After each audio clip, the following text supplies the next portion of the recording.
Good afternoon and welcome to Wednesday's edition of Warrior Daily. My name's Justin Arbogast here with Coach Carrie Lohr of women's basketball. And Coach Lohr, coming off a 10-day break where the girls had exams, we had graduation was kind of slipped in the middle of there after you finished up with Lake Erie.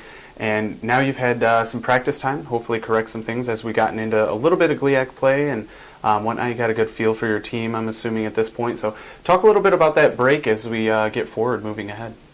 You know, it's not ideal, I'll tell you that much. It's not ideal having a 10-day break after we've been so busy with, since November 2nd with exhibition games and playing at least twice a week. So, I'm a little anxious about tomorrow's game at Malone, anticipating how we're going to play, having had that break and also playing on the road. But it did give us an opportunity to attempt to fine-tune some things. We were a little banged up, so it did give us some good rest time. And most importantly, it allowed our players to really focus on their academics. And I've already noticed a difference in practice even just yesterday. Most of them having their exams now behind them as opposed to, a week ago when we were on the embarking on exam week. So I guess we'll see. Now, with that 10-day break, how do you and the coaching staff try to simulate some game action? I know you just mentioned the girls kind of maybe mentally not being 100% there with the academic side, but now that that's over, how have you tried to imitate game action with the layoff as you get ready for a big game against Malone?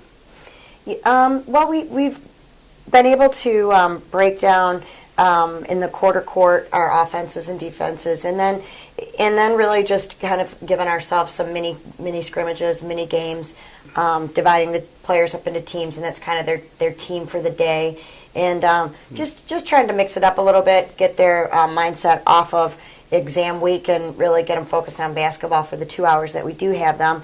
And I will say that we've had some great competitive practices.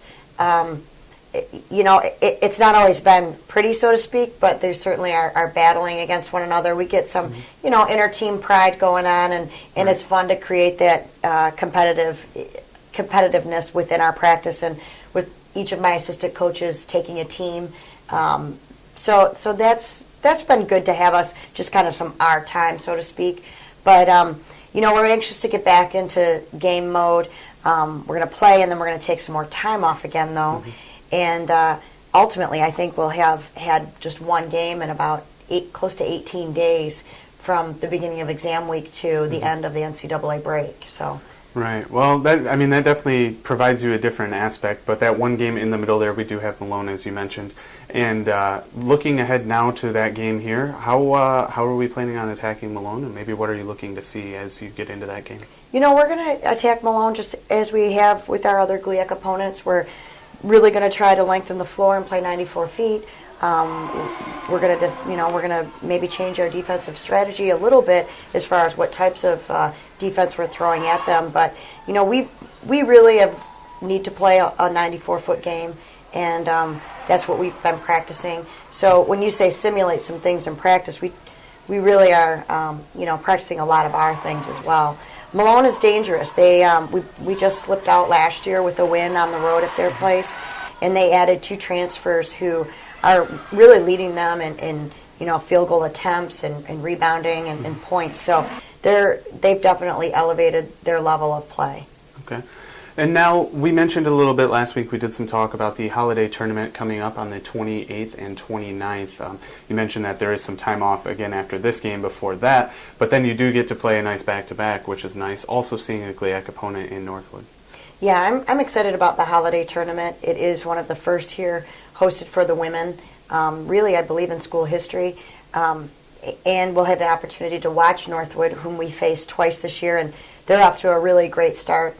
And it'll also help, hopefully, get some kinks out of our break, so to speak, and get us ready for GLIAC play at the first of the year. We jump right out that first week with both Findlay and Hillsdale. So, I feel fortunate that we have an opportunity to at least get 2 games in before we start back up. Right, which, I mean, as you said, one game in approximately 18 days or so, but then back-to-back, and then we get right back into 4 straight home games for you guys in back-to-back weeks. So as you mentioned, Hillsdale and Findlay, the first week coming back, the first week in January there. So getting back into GLIAC play, how do you feel? How are you getting a grasp on things? We mentioned early in the season with the conferences shuffling a little bit with the different divisions. How are you getting a read on things? I think as you follow scores throughout the GLIAC, this last week and a half has been pretty much a GLIAC game each night because everyone was making changes due to commencement and exams. And, I think it's just like anybody can beat anybody on any given night. The travel certainly impacts some people. Travel is certainly significant when you're talking from the Upper Peninsula to, into Ohio. So this is just such a competitive league. And, it's a lot of fun to be a part of the GLIAC.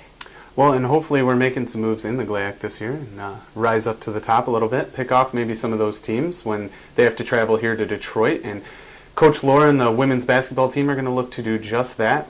First heading down to Malone and then the holiday tournament before we get back into GLIAC play. That's going to do it for this edition of Warrior Daily. However, we look forward to seeing you out at the holiday tournament on December 28th and 29th.